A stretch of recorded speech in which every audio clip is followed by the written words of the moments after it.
नमस्कार, मैं Tulsiram SK books के यूट्यूब चैनल पर आप सभी का फिर से स्वागत करता हूं।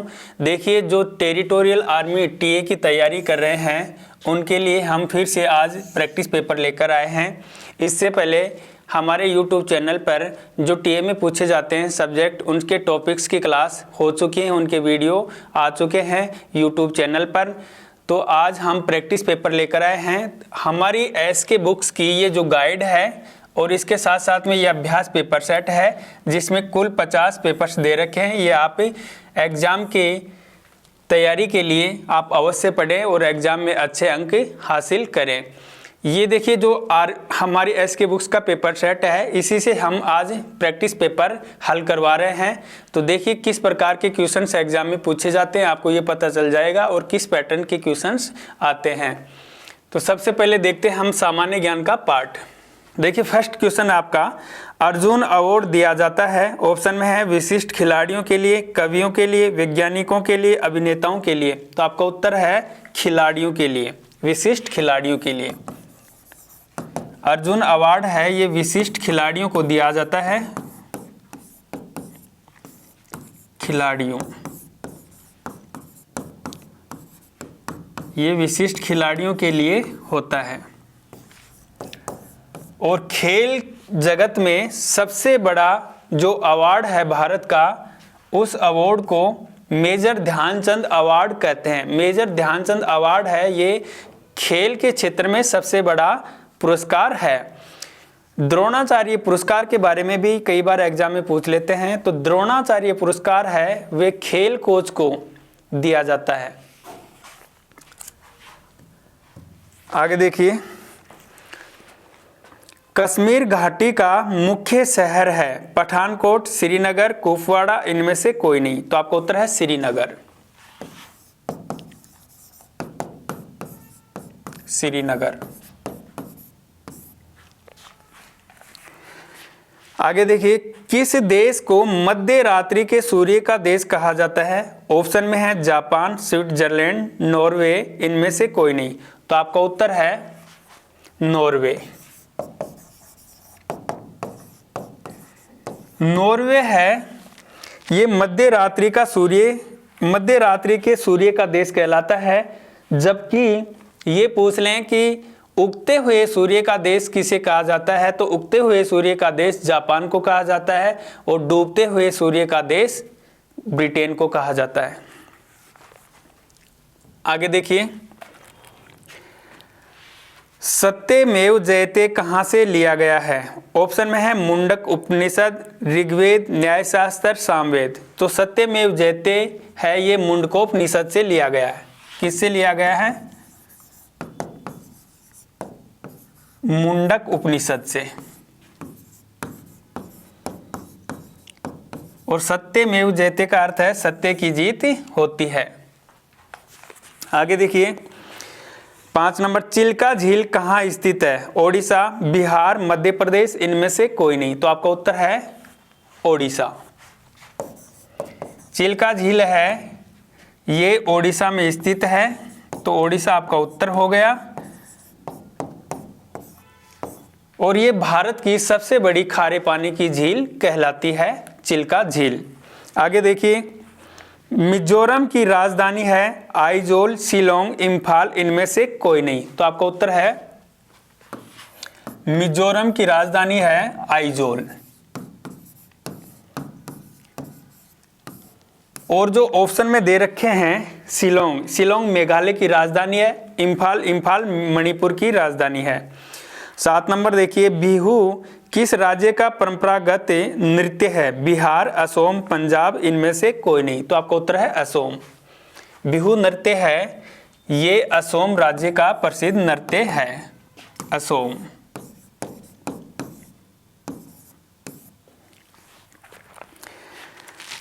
आगे देखिए, लंदन किस नदी के किनारे स्थापित है? यह 8 नंबर का क्वेश्चन आपका। ऑप्शन में है जेम्स, टेम्स, हेम्स, थेम्स। लंदन है ये थेम्स नदी के किनारे स्थित है। नदी का नाम है थेम्स।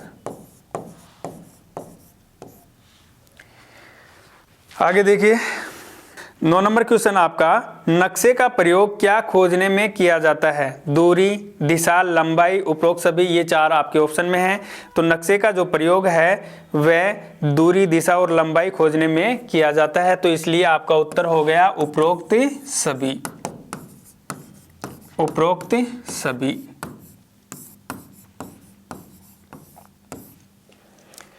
आगे देखिए 10 नंबर क्वेश्चन है, भारतीय सेना का सर्वोच्च कमांडर कौन है? सर्वोच्च न्यायालय का मुख्य न्यायाधीश, लोकसभा अध्यक्ष, भारत का राष्ट्रपति, इनमें से कोई नहीं, ये 4 आपके ऑप्शन में है। तो आपका उत्तर है भारत का राष्ट्रपति। भारत के जो राष्ट्रपति होते हैं वे ही भारत की जो सशस्त्र सेना होती है उनका सुप्रीम कमांडर होता है। तो आंसर है भारत के राष्ट्रपति। भारत के राष्ट्रपति।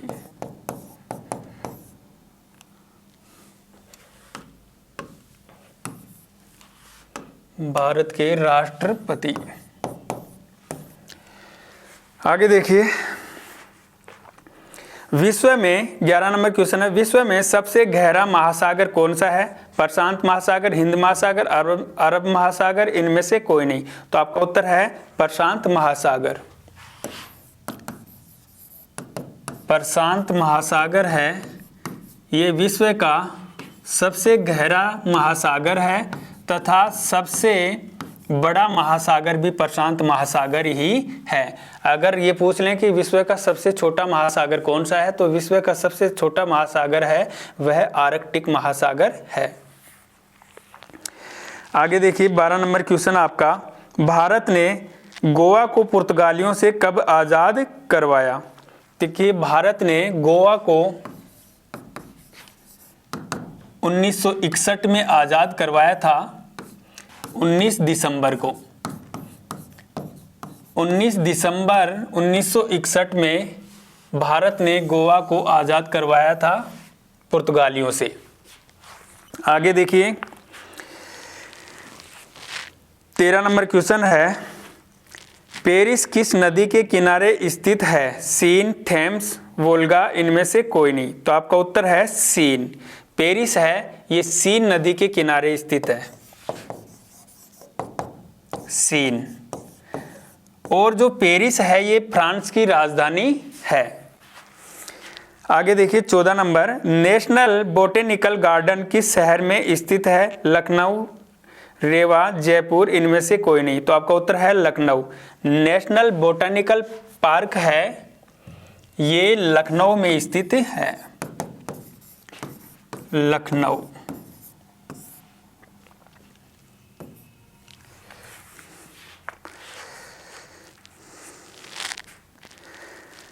आगे देखिए 15 नंबर क्वेश्चन आपका, H1N1 क्या है? ऑप्शन में है खांसी, बर्ड फ्लू, स्वाइन फ्लू, इनमें से कोई नहीं। तो देखिए जो H1N1 है ये स्वाइन फ्लू का ही दूसरा नाम है, यानी स्वाइन फ्लू को ही H1 और N1 कहा जाता है। तो आपका उत्तर है swine flu. Swine flu. Question number 16, answer हो जाएगा ऑप्शन ए। एल्यूमिनियम का जो अयस्क है वो हो जाएगा बॉक्साइट। इसी प्रकार से ऑप्शन बी में दिया हुआ है केलामाइन। केलामाइन किसका अयस्क है? तो केलामाइन हो जाएगा जिंक का। ऑप्शन सी में दिया हुआ है कैल्सिराइट, ये किसका अयस्क है? तो ये आंसर हो जाएगा कैल्शियम का। और ऑप्शन डी में दिया हुआ गैलेना। गैलेना किसका अयस्क है? तो ये आंसर हो जाएगा शीशे का। Question number 17,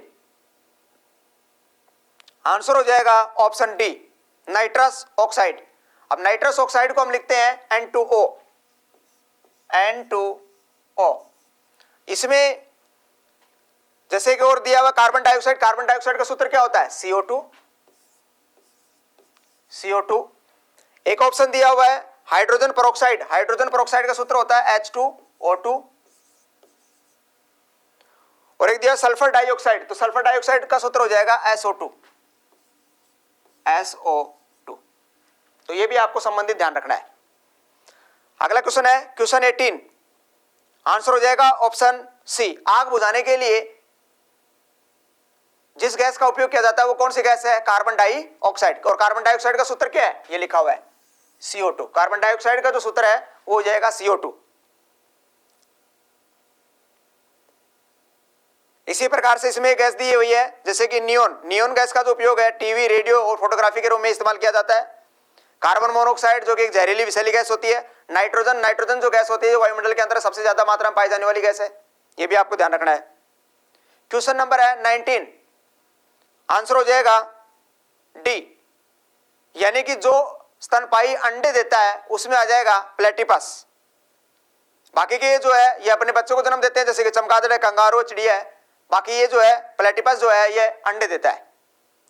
question number next है 20, आंसर हो जाएगा ऑप्शन डी। सर्जरी और रोग की जांच करने के लिए लेप्रोस्कोपी का इस्तेमाल करते हैं। जैसे इसमें दिया हुआ है कि लेजर बीम का जो अध्ययन है वो प्रकाश की दिशात्मक किरणों के रूप में किया जाता है और ऊतक विज्ञान का जो अध्ययन है वो ऊतकों की संरचना के रूप में किया जाता है। क्वेश्चन नंबर 21 है, आंसर हो जाएगा इसका ऑप्शन सी, यानी द्रव की जो चौथी अवस्था है वो प्लाज्मा कहलाती है। बाकी की जो 3 अवस्था है वो कौन कौन सी है? ठोस, द्रव और गैस। ठोस, पहली अवस्था ठोस, दूसरी द्रव, तीसरी गैस और यहां पूछा है चौथी, तो चौथी अवस्था हो जाएगी प्लाज्मा। प्लाज्मा। नेक्स्ट क्वेश्चन है 22, आंसर हो जाएगा ऑप्शन डी, यानी कि मिश्रित उर्वरक के रूप में जो इस्तेमाल किया जाता है जिसको मिक्स करके बनाया जाता है उसमें NPK, nitrogen, N means nitrogen, P means phosphorus और K means potassium.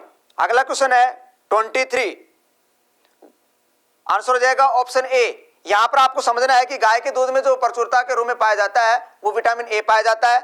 Option B में दिया हुआ विटामिन बी, तो विटामिन बी के जो अधिकतम जो सोर्स है प्राप्ति के वो साबुत अनाज है। इसके अलावा ऑप्शन सी में दिया हुआ विटामिन सी, तो विटामिन सी हमें जो अधिकता में प्राप्त होता है वो कहां से प्राप्त होता है? वो हमें पता प्राप्त होता है खट्टे फलों में। और खट्टे फलों में भी किससे? मोस्टली हमें कच्चा जो आंवला है उससे प्राप्त होता है। कच्चा आंवला, तो हमें ये कच्चे आंवले से प्राप्त होता है। इसी प्रकार से जैसे ऑप्शन डी में दिया हुआ है विटामिन डी, तो विटामिन डी हमें नेचुरल रूप से प्राकृतिक तौर से हमें सूर्य से प्राप्त होता है। नेक्स्ट क्वेश्चन है 24, इसका आंसर हो जाएगा ऑप्शन डी, यानी टाइफाइड जो है वो हमारे आंतों को प्रभावित करता है। जैसे ऑप्शन ए दिया हुआ यकृत, तो हेपेटाइटिस जो रोग है वो यकृत को प्रभावित करता है। ऑप्शन बी में दिया है जैसे फेफड़ा, फेफड़ा जो है वो निमोनिया होने के कारण फेफड़ा प्रभावित होता है और गैस्ट्रिटिम रोग होने के कारण से पेट प्रभावित होता है। तो ये भी आपको ध्यान रखना है। क्वेश्चन नंबर 25, इसका आंसर हो जाएगा ऑप्शन ए। यहां दांत के 3 भाग बताएं, यानी 3 जो जड़ें होती हैं वो कौन सी होती है? मोलर। अब आपको यह भी ध्यान रखना है कि जो मोलर दांत होता है उनकी संख्या होती है टोटल 12, 6 ऊपर के जबड़े में और 6 नीचे के जबड़े में। इसी प्रकार से दूसरा आता है प्रीमोलर। प्रीमोलर, प्रीमोलर जो दांत होते हैं इनकी संख्या होती है 8। इसके अलावा तीसरे प्रकार के जो दांत होते हैं वो होते हैं इनसीजर। इनसीजर, इनसीजर जो दांत होते हैं इनकी संख्या होती है 8। और चौथे प्रकार के दांत होते हैं कैनाइन। कैनाइन, और कैनाइन दांतों की जो संख्या होती है वो होती है 4।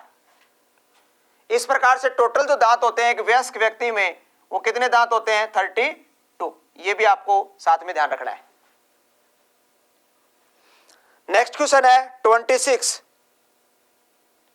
इसका आंसर हो जाएगा ऑप्शन डी, यानी भोजन के पाचन में जो लार मदद करती है वो स्टार्च, स्टार्च मींस मंड के रूप में मदद करती है।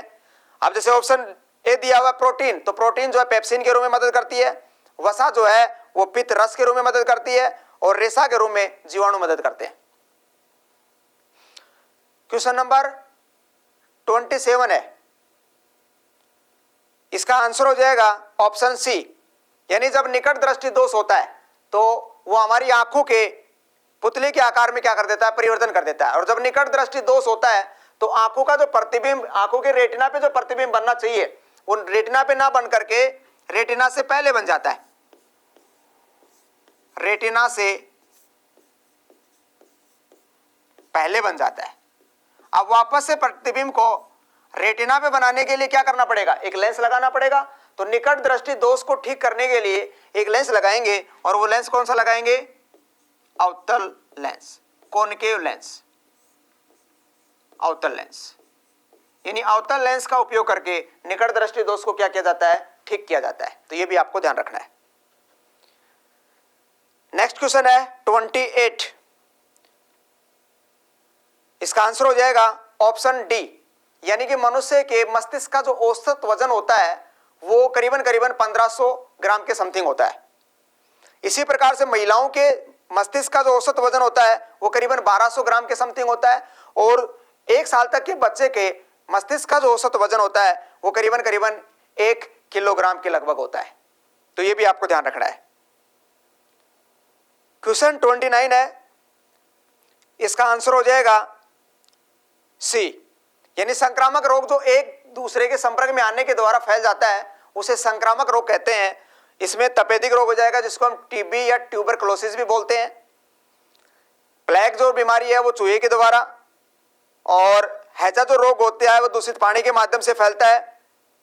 इस प्रकार से आपको ये भी संबंधित क्वेश्चन ध्यान रखने हैं। और नेक्स्ट क्वेश्चन है 30। इसका आंसर हो जाएगा ऑप्शन बी, यानी पानी का जो अधिकतम घनत्व है, ये आपको ध्यान रखना है। पानी का जो अधिकतम घनत्व है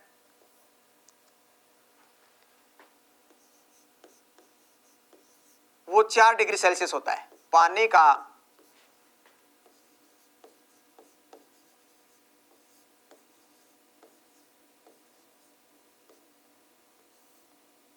अधिकतम घनत्व अगर पूछे तो वो आंसर हो जाएगा 4 डिग्री सेल्सियस। यही क्वेश्चन अगर आपसे पूछता पानी का, अगर ऐसे पूछता न्यूनतम आयतन, न्यूनतम आयतन, तो वो हो जाता 4 डिग्री सेल्सियस। अगर इस क्वेश्चन को ऐसे भी पूछता, अगर किसी झील की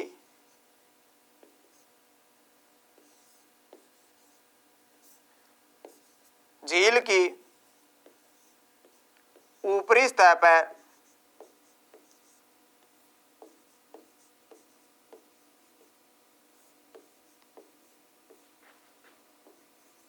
बर्फ जमी हुई हो,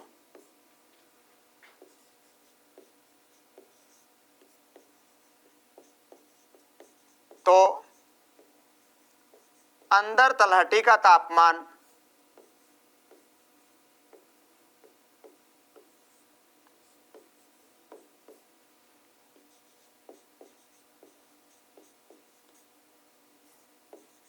4 डिग्री सेल्सियस होगा। यह भी आपको साथ में याद रखना है। यानी कि यहां पर मैंने बताया कि अगर क्वेश्चन आता है पानी का अधिकतम घनत्व तो वो बताएंगे हम 4 डिग्री सेल्सियस। अगर क्वेश्चन ऐसे पूछ ले कि पानी का न्यूनतम आयतन बताओ तो वो भी बताएंगे 4 डिग्री सेल्सियस। और अगर पूछ ले किसी झील की ऊपरी सतह के ऊपर पूरा बर्फ बन गया तो अंदर जो तलहटी है उसके नीचे का जो तापमान है वो कितना रहेगा, वो हमेशा 4 डिग्री सेल्सियस ही बरकरार रहेगा, जिसकी वजह से अंदर के जलीय जीव जंतु जो है वो क्या रहते हैं, जीवित रह पाते हैं। इसके दो ऑप्शन दिए, जैसे कि ऑप्शन ए में दिया 0 डिग्री सेल्सियस, ये पानी का हिमांक या गलनांक बिंदु होता है जो कि सामान्य दाब के ऊपर लिया जाता है। इसके बाद ऑप्शन सी में दिया हुआ है 100 डिग्री सेल्सियस, ये पानी का क्वथनांक बिंदु होता है जो कि सामान्य दाब के अंतर्गत लिया जाता है। तो ये भी आपको याद रखना है। क्वेश्चन नंबर 31 आपको क्या कह रहा है, 2 पेंट व 3 कमीज का मूल्य 3500 रुपए, 3 पेंट और 2 कमीज का मूल्य 4000 रुपए। तो एक पेंट का मूल्य निकालना। अब अपने को एक पेंट का निकालना है, इसमें डबल डबल आपको दिया हुआ है, 2 पेंट प्लस 3 शर्ट है ना, ऐसे लिख दे रहा हूं। इनका मूल्य दे दिया इन्होंने 3500 रुपए, और 3 पेंट प्लस 2 कमीज, इनका मूल्य दे दिया इन्होंने 4000 रुपए। अगर ये समान समान होता तो मैं इसको कर लेता, पर अब मेरे को किसका मूल्य चाहिए, पेंट का मूल्य चाहिए। तो मैं इधर से शर्ट अगर हटा दूं इनमें से तो मेरे पास पेंट का मूल्य आ जाएगा। तो शर्ट हटाने के लिए क्या करना पड़ेगा, इस इक्वेशन को तो 2 से गुणा कर दो क्योंकि सेट इधर 2 है, और इस इक्वेशन को 3 से गुणा कर देता हूँ, ठीक है। ये इक्वेशन 1 हो जाएगी, इक्वेशन 2 हो जाएगी। अब अपने को काम क्या करना है, इसको 2 से गुणा करना है। तो यहाँ पे क्या आ गया, ये 4 pant plus 6 shirt equal to 3500 को 2 से करा तो 7000, ठीक है। इसको 3 से गुणा करूंगा, 9 पेंट प्लस 6 शर्ट, शर्ट दोनों बराबर हो गई, बराबर इसको करा तो 4 3 12,000 ये आ गई। अब क्या करता हूँ, इनको मैं कर लेता हूँ, एक दूसरे को घटा देता हूँ, ठीक है। तो घटाऊँ, यहाँ प्लस है तो यहाँ माइनस, यहाँ माइनस, यहाँ माइनस, नीचे वाला चिन्ह अपन देखते हैं। तो शर्ट से शर्ट कैंसिल होगी, मेरे पास बची पेंट। माइनस का 9 पेंट में से 4 पेंट, मतलब पेंट माइनस की नहीं होती, पर अपने को इक्वेशन सोल्व करनी है तो माइनस में आंसर नहीं आएगा अपना, ठीक है। तो इसको करा तो यहाँ पे आ गया माइनस का 5p इक्वल टू माइनस का 5000, 7 और 5 12 होते हैं, ठीक है। ये माइनस से माइनस कैंसिल हो गया, पेंट मतलब पेंटों की संख्या आ गई आपके पास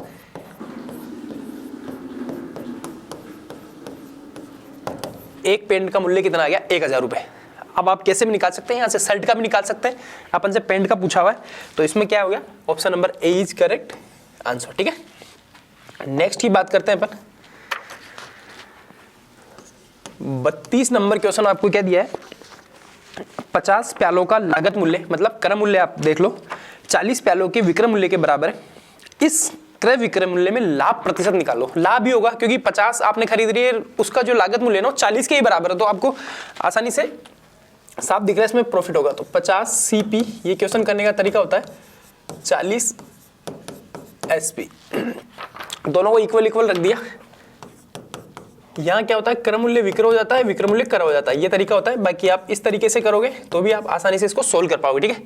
ये CP के नीचे SP आ गया, क्रय मूल्य नीचे वाला विक्रय मूल्य, ये गया ये गया। अब देखो क्रय मूल्य 4 रुपए, विक्रय मूल्य 5 रुपए, तो अपने को क्या हो गया, 1 रुपए का लाभ हो रहा है इसमें।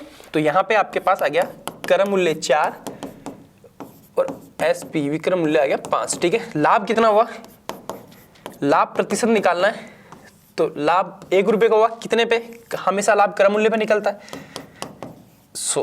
तो यहाँ पे कितना आ गया, 4 25 है ना, 25 चौक 100, 20 नहीं आएगा यहाँ पे आ जाएगा ये 25%, ठीक है। 25% का क्या हो गया, लाभ हो गया। ये कौन सा ऑप्शन है इसमें, option number C is correct answer. आसानी से अपन ने देखा, जो क्रय मूल्य था वो विक्रय मूल्य हो गया, जो विक्रय मूल्य था वो क्रय मूल्य हो गया। मतलब वैसे भी आप इसको डायरेक्टली निकाल सकते, 40 क्रय मूल्य हो जाता, विक्रय मूल्य 50 होता, वैसे भी कर सकते ना। 25% का लाभ हो गया। नेक्स्ट की बात करते हैं क्वेश्चन नंबर 33 में आपको क्या दिया है, यदि 150 मीटर लंबी रेलगाड़ी 12 सेकंड में एक पोल से गुजरती है तो रेलगाड़ी की प्रति घंटा प्रति किलोमीटर प्रति घंटा में गति निकालनी है, ठीक है। तो अपन फॉर्मूला जानते हैं, चाल बराबर क्या होता है, दूरी बटा समय। बस मेरा काम हो गया, मेरे को क्या निकालनी है, चाल ही तो निकालनी है, गति है ना, ठीक है। तो यहाँ पे कितना है, 150 मीटर दूरी, ये कितनी है 12। अब अपने को क्या करना है, किलोमीटर प्रति घंटा में पूछ रहा है, 18/5 से अपने को क्या करना है, इसको गुणा करना है, ठीक है। सोल्व करते हैं इसको, ये गया आपके 2 बार में, ये गया आपके पास 3 बार में, ठीक है। अब देखो ये गया 1 बार में, ये गया आपके पास 30 बार में, ये गया 1 बार में, वापस गया 15 बार में, 15 × 3 = 45 किलोमीटर प्रति घंटा की क्या रहेगी उसकी चाल, ठीक है। किलोमीटर प्रति घंटा के लिए मैंने 18/5 से इसको गुणा करा है। तो यहाँ पे आपका कौन सा ऑप्शन है, option number A is correct answer, ठीक है। आसानी से समझ में आ रहा है, कोई दिक्कत नहीं आनी चाहिए। क्वेश्चन नंबर 34, 34 नंबर क्वेश्चन आपको क्या बोल रहा है, यहां 3 दिया हुआ है, यहां है आपके पास 125 की स्क्वायर, ठीक है। अब अगर यहाँ 2 होता तो ये स्क्वायर आपस में कट जाता। बाकी ये देखो क्या लिखा हुआ है, इसको अगर मैं लिखना चाहूँ तो ये हो गया आपके पास 125 2/3, क्योंकि इसको लेके जाऊंगा, ये 1/3 है, 2 ऊपर था, 2/3 लिख दिया मैंने। आसानी से इसको सोल्व कर सकता हूँ। ये क्या है, 5 की क्यूब है इसका, ये लो, ठीक है। अब देखो इससे ये कैंसिल हो गया, यहाँ बच गया 5 का स्क्वायर, सीधा सीधा 5 का स्क्वायर क्या आ जाएगा 25 हो जाएगा। अपने पास सीधा सीधा आंसर आ गया। ठीक है, ये मैंने खाली इसको सोल्व करा है। इसको मैंने 1/3 लिखा था तो यहाँ 2 था, 2 यहाँ है, तो इसकी पावर मैंने खाली करी, पावर सोल्व करी, घातांक वाले नियम से मैंने इसको सोल्व करा है। इसका ऑप्शन कौन सा आ गया 34 में, option number A is correct answer. Next question की बात करते हैं अपन, क्वेश्चन नंबर 35 में आपको क्या दिया हुआ है, a की पावर 9 भाग a की पावर 7, इसका क्या निकालना है, मान निकालना है।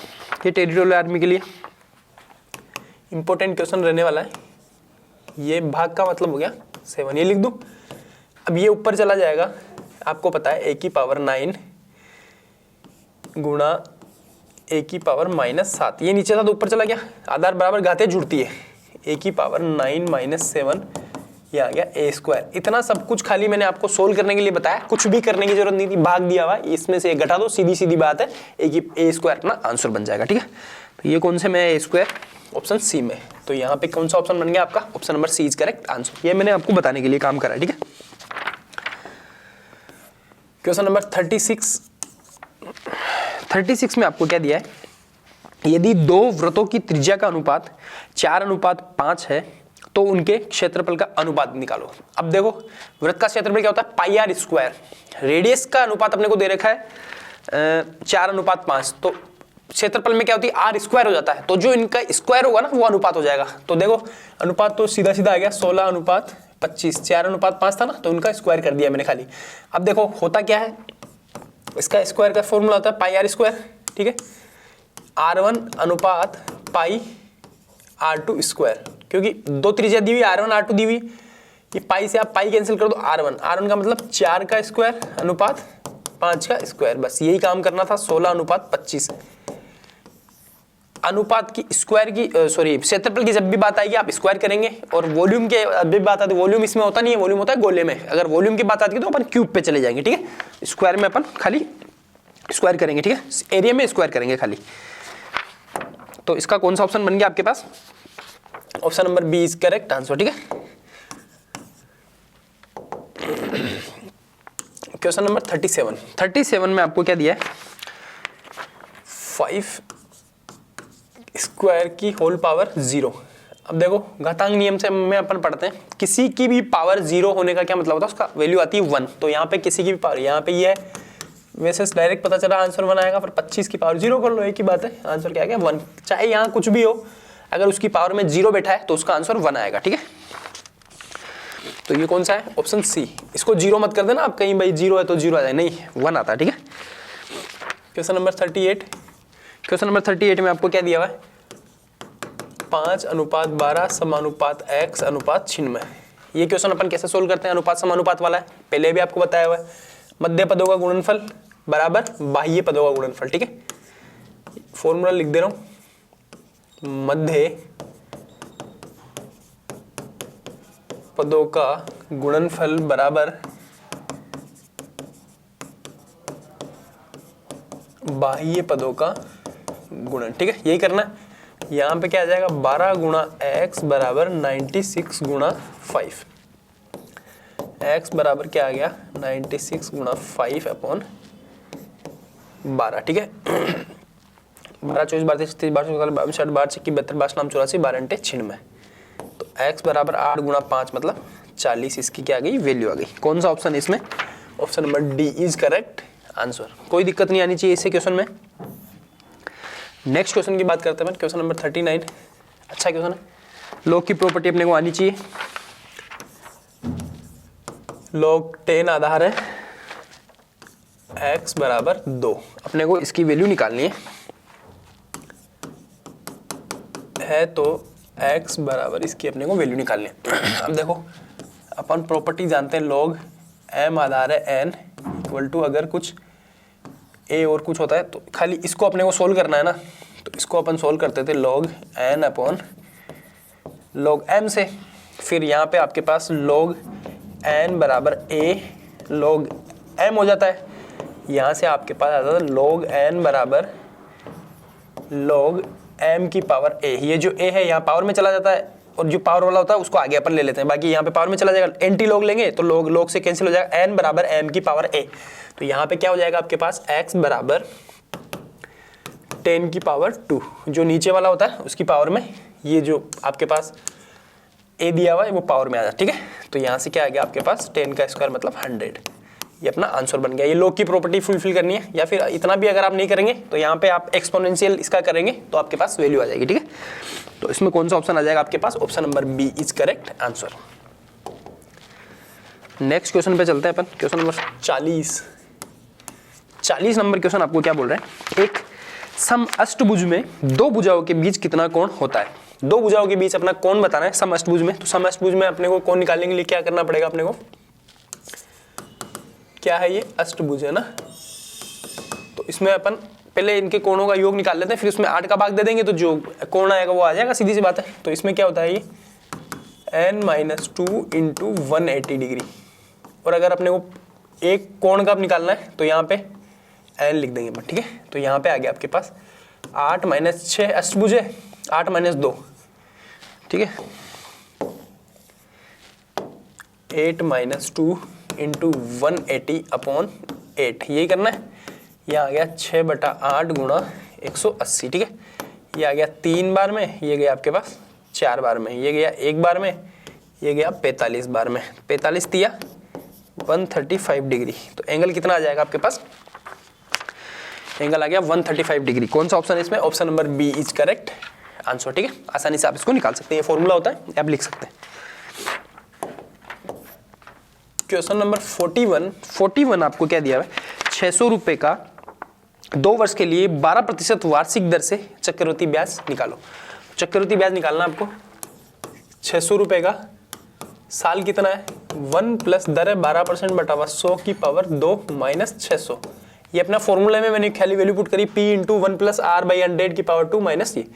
इसको क्या लिख सकता हूँ, 600 × 112 बटा 100 × 112 बटा 100 माइनस का 600। चाहे 600 कॉमन लेके सोल्व कर लो, चाहे ऐसे सोल्व कर लो, 1 2 1 2, ठीक है। इसको अपन सोल्व करेंगे तो आपके पास ये आएगा, ये 752.64 माइनस 600 ना। तो यहाँ से आ जाएगा आपके पास 152.64, ये आपके पास ब्याज आ गया। तो ये कौन सा ऑप्शन आ जाएगा इसमें, option number D is correct answer. कुछ नहीं करा, चक्रवृद्धि ब्याज का फॉर्मूला लगाया और बाकी मैंने कुछ भी नहीं करा, ठीक है। नेक्स्ट की बात करते हैं अपन, क्वेश्चन नंबर 42 आपको क्या दिया है, ए एक काम को 10 दिन में करता है जबकि ए और बी एक साथ मिलकर उस काम को 6 दिन में करते हैं। बी अकेला उस काम को कितने दिन में करेगा। बहुत अच्छे से पढ़ाया हुआ है, ट्री मेथड अपन इसको बोलते हैं। यहाँ ए है, यहाँ है आपके पास a + b। ए अकेला उस काम को करता है 10 दिन में, ए और बी दोनों मिलकर काम करते हैं 6 दिन में। दोनों का अपने को लेना है एलसीएम। एलसीएम क्या करते हैं, बड़ी वाली संख्या को आप गुणा करते जाओ, छोटी वाली हर संख्या उसमें भाग जाना चाहिए, ठीक है। तो यहाँ 2 ही है तो 10 में भाग नहीं जा रहा, 10 दूनी 20, 20 में नहीं जा रहा, 10 या 30, 30 में इसका भी जाता है, इसका भी जाता है। ये 3 टाइम जाता है, ये 5 बार में जाता है। ये जो यहाँ लिखी होती है ये होती है इनकी कार्य क्षमता, ठीक है, एफिशिएंसी। ए की कार्य क्षमता 3 है और यहाँ पे a + b की कार्य क्षमता 5 है। तो मेरे को b कितने दिन में काम करेगा, तो मेरे को b की कार्य क्षमता की जरूरत है, b की कार्य क्षमता निकालनी है मेरे को। तो b की कार्य क्षमता आपके पास क्या हो जाएगी, a + b की कार्य क्षमता माइनस a की कार्य क्षमता। तो a + b की कार्य क्षमता आपके पास कितनी आ गई, 5 माइनस a की कार्य क्षमता 3। तो यहाँ पे b की कार्य क्षमता कितनी आएगी, 2। टोटल काम कितना है, अब b द्वारा कार्य, b कितने दिन में करेगा, टोटल काम तो कितना है अपना 30। b की कार्य क्षमता कितनी आ रही है, 2। तो b भाई साहब कितने दिन में काम करेंगे, 15 दिन लग जाएंगे b भाई साहब को काम करने के लिए। तो कौन सा ऑप्शन है इसमें, option number D is correct answer, ठीक है। ट्री मेथड है, बहुत अच्छा मेथड है, इससे कुछ कोई सा भी किसी भी लेवल का क्वेश्चन आप कर सकते हैं, ठीक है। नेक्स्ट पे आप आ जाओ 43 में आपको क्या दिया हुआ है, 2 tan² 45 degree plus cos² 30 degree minus sin² 60 degree. अब देखो आपको सीधा सीधा देखने से पता चल रहा है cos 60 और sin 60, cos 30 और sin 60 डिग्री की वैल्यू बराबर आती है, माइनस भी दिया हुआ है तो उनकी वैल्यू वहाँ 0 हो जाएगी। पर फिर भी मैं एक बार निकालूंगा, पर मैं देखते ही आंसर अपन कैसे लिखते हैं। दोनों का टोटल 90 है तो दोनों का मान बराबर होता है, यहाँ माइनस लिखा तो दोनों कैंसिल हो जाएंगे। खाली अपने को इसकी वैल्यू निकालनी है, बट बाकी अपन वैल्यू पूरी निकालेंगे। 2 × 10 45 का मतलब 1 होता है, इसका स्क्वायर करेंगे तो 1 आ जाएगा, प्लस इसका होता है cos 30 का √3/2 स्क्वायर माइनस यहाँ भी इसका वैल्यू √3/2 का स्क्वायर। इन दोनों को सोल्व करने की जरूरत नहीं है, ये दोनों आपस में कैंसिल हो गए, आंसर आ गया अपना 2। ठीक है, देखो क्योंकि दोनों का टोटल यहाँ पे 90 हो रहा है, दोनों के बीच में माइनस है, तो इनकी वैल्यू क्या आ जाएगी आपके पास, इसकी भी जो इसकी होगी वो इसकी होगी माइनस बीच में, तो दोनों कैंसिल हो जाएंगे। ठीक है, इसका आंसर कितना बनेगा 2, option number C is correct answer. Next question की अगर अपन बात करें 44 नंबर क्वेश्चन आपको क्या बोल रहा है, एक बेलनाकार बर्तन पतले धातु से बना हुआ है तथा इसका दोनों सिरे बंद है। यदि इस बर्तन की त्रिज्या 7 सेंटीमीटर और 20 सेंटीमीटर है, त्रिज्या तो 7 सेंटीमीटर है और आपके पास जो हाइट है ना, ऊंचाई 20 सेंटीमीटर आपको दी हुई है, तो उसका आयतन ज्ञात करो। कुछ भी नहीं है, इतना बड़ा क्वेश्चन कुछ नहीं है, बेलन है, बेलन के आयतन का फॉर्मूला लगाना है और कुछ नहीं है। बंद है, ज्यादा है, उससे अपने को कुछ नहीं करना। बेलन का आयतन क्या होता है, πr²h, मतलब जो उसका नीचे वाला ढक्कन है उसका क्षेत्रफल πr²/h, जितना जाएगा उसका आयतन हो जाएगा। ठीक है, मेरे को काम करना है पाई बराबर 22/7 गुणा r कितनी आपको दी हुई है 7 सेंटीमीटर, तो 7 गुणा 7 लिख दूं, और हाइट आपको कितनी दी हुई है 20 सेंटीमीटर। काम खत्म हो जाएगा यहीं पे, 7 से 7 कैंसिल, 20 7 144, 154 है ना। देखो इसको अपन सोल्व कर लेते हैं, 7 दूनी 14, 22 गुणा में 14, ये अपने को निकालना है। 22 7 दूनी 14 140। ठीक है, 1 0 आ गया, 22 44 22 64 2288, 8 हाथ का 22 8 30। अब क्या है, आयतन है तो क्यूब में आएगा, तो यहाँ पे क्या सेंटीमीटर दिया होता, सेंटीमीटर क्यूब अपना आंसर आ गया। यूनिट लिखना नहीं भूले क्योंकि ऑप्शन है, वैसे तो कोई दिक्कत नहीं है। तो ये कौन सा ऑप्शन आ जाएगा इसका, option number C is correct answer. ठीक है, तो आप इसको आसानी से ऐसे निकाल सकते हैं। क्वेश्चन नंबर 45 में आपको क्या दिया हुआ है, एक त्रिभुज की भुजाएं 5 सेंटीमीटर 12 सेंटीमीटर और 13 सेंटीमीटर, तो उसका क्षेत्रफल निकालो। 3 भुजाएं दी हुई है अपने को, 5 12 और 13। अब देखो ये त्रिक तो आपको याद रखने पड़ेंगे, जो पाइथागोरस प्रमेय त्रिक है ना, वो ऐसे अगर आप निकालेंगे तो आप हीरो का सूत्र लगाना पड़ेगा इसमें आपको। अगर आपको पता नहीं होगा कि ये समकोण त्रिभुज है, समकोण त्रिभुज क्यों है, क्योंकि आधार का स्क्वायर प्लस लंब का स्क्वायर इक्वल टू कर्ण का स्क्वायर यहाँ पे आ रहा है। ये पाइथागोरस त्रिक है, बहुत परफेक्ट तरीके है ना, मतलब बहुत पॉपुलर तरीका है। तो इसमें मैं डायरेक्टली समकोण त्रिभुज बनेगा इसमें, चाहे आप 5 इसको ले लो चाहे 12 इसको ले लो, कोई दिक्कत नहीं, बाकी 13 यही आएगी। ठीक है, तो यहाँ पे समकोण त्रिभुज बनेगा 1/2 गुणा आधार गुणा ऊंचाई, ये लगाना अपने को, तो 1/2 गुणा आधार 12 गुणा 5, ये गया 6 बार में, यहाँ पे आ गया आपके पास 30। एरिया है स्क्वायर में आएगा 30 सेंटीमीटर स्क्वायर। बाकी अगर आप ऐसे 3 भुजा दी हुई है, सोचते रहते हीरो का सूत्र लगाते हैं, फिर उसका अर्ध परिमाप निकालते हैं, फिर root S A S minus A S minus B S minus C कर दे, उससे अच्छा अब अगर अपने को पता है भाई ये पाइथागोरस त्रिक बन रही है, 5 का स्क्वायर 25 प्लस 12 का स्क्वायर 144 बराबर 169, मतलब 169, जो 13 का स्क्वायर होता है, तीनों बराबर है। ठीक है, इन दोनों के स्क्वायर का योग इसके बराबर है, तो आपके पास पाइथागोरस त्रिक बन गया। इसका ऑप्शन कौन सा आ गया, option number B is correct. Question number 46, निम्नलिखित श्रृंखला में एक संख्या छूट गई है, छूटी हुई संख्या को रिक्त स्थान द्वारा दर्शाया गया है। श्रृंखला के रिक्त स्थान में आने वाली संख्या क्या होनी चाहिए।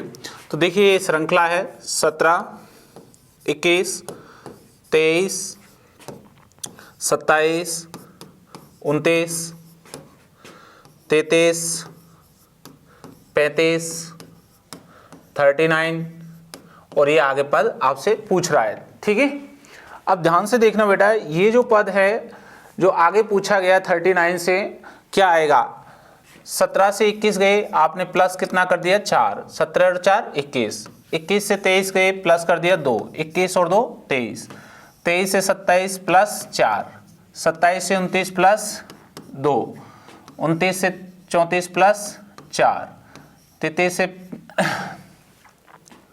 29 प्लस 4 33, 33 से जैसे 35 जाएंगे प्लस 2 कर दिए, फिर आपने कितने प्लस कर दिए 4, और अब अगेन आप कितना प्लस करोगे 2। तो 39 में जैसे ही आप 2 प्लस करोगे तो बेटा आपका 41 हो जाएगा। तो ये आंसर जो आया है आपका वो है ए, ऑप्शन इज करेक्ट 41।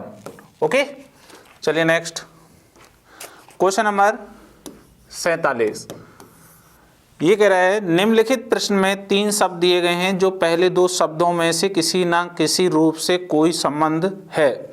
इस आधार पर तीसरे शब्द का संबंध दिए हुए विकल्प में से छांटना है। ये है छाता, अनुपात, धूप, समानुपात, ओजोन, अनुपात, क्वेश्चन मार्क। ये आपके पास ऑप्शन है ए, बी, सी और डी। पहला ऑप्शन है अवरक्त किरणें, दूसरा है प्रकाश किरणें,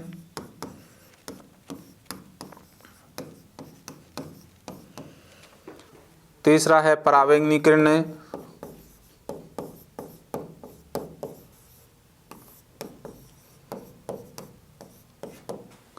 अगला है क्षय किरणें। तो दोस्तों आप सब देख पा रहे होंगे यहाँ जो आंसर बनेगा, छाता किसको रोकता है? रोक करता है, धूप की रोक करता है। छाते से हम क्या रोक सकते हैं? धूप। तो ओजोन हमारी किससे रक्षा करता है? परावैंगनी किरणों को रोकता है। तो ये रोकेगा किसको? ध्यान रखें, परावैंगनी किरणों को। तो C option is correct. Okay. 48 ध्यान से देखना बेटा, ये कह रहा है किसी कोड में FARMER को MAFMRE के रूप में लिखा जाता है। उस कोड को GIBA, ठीक है, और आगे कह रहा है EL, इस रूप में ये कह रहा है। इसको क्या लिखा जाए? तो ध्यान से देखना आप अच्छे से। देखिए ये F आ गया क्रॉसिंग मेथड पे, A आ गया। अब देखो हम यहाँ क्या लाएंगे? इस शब्द को लाते R को, लेकिन यहाँ कौन आया है? M। ये कैसे आया है ये भी आपको समझना है। अब देखो M ये आ गया और R आ गया, E आ गया। अब ये जो M है ये इस जगह आ गया है और ये R की जगह किसको लिया है? M को लिया है यहाँ। ऐसे ही आप ध्यान रखोगे, पहले कहाँ चले जाएगा? G चला जाएगा इस अकॉर्डिंग, फिर I आ जाएगा, फिर ये B की जगह, B तो आएगा नहीं, क्या आएगा यहाँ? ये A आएगा, और फिर हम इस A को यहाँ उतारेंगे और A यहाँ आ जाएगा, और ये L ये आ जाएगा, E ये आ जाएगा। सेम इस पैटर्न को ये फॉलो करेगा तो आपका आंसर बना AIGALE। क्लियर है ना? तो ये आंसर है आपका सी ऑप्शन इज करेक्ट। कौन सा ऑप्शन? सी ऑप्शन बिल्कुल राइट है। ओके, चलिए नेक्स्ट क्वेश्चन नंबर 49। ध्यान से देखना, यदि बी की माता, अब देखो बी की माँ, तो बी की माँ तो हमने ये लिख दी, अब ये बी की माँ है। अब कह रहा है ए की माता की पुत्री है। ए की माँ की क्या है? ए की माँ कि ये क्या है? पुत्री है। ठीक है, ये ए की माँ की पुत्री है। अब ध्यान से देखना, ये इसको क्या कहेगी? माँ कहेगी। ठीक है, और इसने भी माँ कह दिया, तो ये माँ इसको क्या कह सकती है कि जेंडर तो फिक्स है नहीं है, तो इसको पुत्र या पुत्री कहेगी। जेंडर फिक्स होता तो हम बता देते। अब ऐसे ही जब इसने इसको माँ कहा है तो ये इसको क्या कहेगी? भाई या बहन, भाई या बहन कहेगी। जेंडर फिक्स नहीं है ना, लेकिन ये इसको क्या कहेगा? बहन। अब ये वाला जो व्यक्ति है बी, इसको क्या कहेगा? या तो मामा कहेगा या क्या कहेगा? मौसी। ठीक है, अब आगे ध्यान रखिए क्या कह रहा है क्वेश्चन। तो बताओ ए का बी से क्या संबंध है? अब बी है जो ए से क्या कहेगा ये कहना चाहता है, ये बी है इस ए से क्या कहेगा ये कह रहा है। ठीक है, इससे क्या कहेगा? तो पहला ऑप्शन है ए, पिता। पिता तो है नहीं है, ये तो गलत हो गया क्योंकि मामा मौसी में से ये तो गलत हो गया। बी ऑप्शन है मामा, बी ऑप्शन मामा। अब देखिए मौसी भी है साथ में। सी ऑप्शन है भाई, तो भाई भी नहीं होगा, तो ये भी क्या हो गया? गलत हो गया। और डी ऑप्शन है चाचा, तो ये चाचा भी नहीं होगा, तो कौन सा ऑप्शन होगा भाई ये? अकॉर्डिंग टू ऑप्शन देखेंगे तो हम बी ऑप्शन इज करेक्ट, मामा। तो हमें किसकी सहायता लेनी पड़ी? ऑप्शन का हमें सहायता ली, क्योंकि यहाँ जेंडर फिक्स नहीं था, तो यहाँ ऑप्शन में क्या है? मामा, इसलिए हमारा option B option is correct. Next चलिए क्वेश्चन नंबर 50। देखिए क्वेश्चन नंबर 50 क्या कर रहा है? उदित होते सूर्य। अब सूर्य उदय के बारे में बात कर रहा है, सूर्य उदय के बारे में बात कर रहा है, ठीक है। उदित होते हुए सूर्य की ओर अपनी पीठ करके, सूर्योदय की ओर पीठ करके चलना। अब सूर्योदय की ओर पीठ करके चलना, इसका मतलब सूर्योदय कहाँ होता है? पूरब में। कहाँ होता है भैया? पूरब में सूर्योदय होता है, ठीक है, ये ध्यान रखें आप। सूर्योदय क्या होता है? पूरब में, इस वाली दिशा में, ये पूरब है, ठीक है। अब इधर चलेगी वो व्यक्ति, किधर चलेगा? इधर पश्चिम की ओर चलेगा। जब पीठ इधर हो जाएगी ऐसे, तो वो ऐसे चलेगा ना। तो अब क्या कह रहा है क्वेश्चन, ध्यान से देखना। कुछ मिनट बाद वह बाएं घूम जाती है, बाएं घूमेगी। अब देखिए यहां से कुछ भी दूरी चले, ये x, तो यहां से ये बाएं घूम गई, ये भी x दूरी हो गई, ठीक है, चलती है। तब थोड़ी देर बाद वह दाएं घूमती है, फिर दाएं घूमेगी, फिर इधर घूम गई, फिर ये कोई दूरी चलेगी x, सारी माना हमने, कुछ x मान ली सेम, फिर बाएं घूमती है, फिर बाएं घूमेगी, तो वापस ये घूम गई बाएं, ठीक है, ये x दूरी चलती है। इस क्षण वह किस दिशा में जा रही है? अब देखिए नीचे की ओर कौन सी दिशा होती है? ये दक्षिण है ना नीचे वाली, तो ये भी कौन सी है? दक्षिण दिशा। तो वह कौन सी दिशा में जा रही है? दक्षिण दिशा में जा रही है। कौन सी जा रही है? दक्षिण दिशा में। तो यहां जो आपका ऑप्शन होगा वो सी ऑप्शन इज करेक्ट होगा। ओके।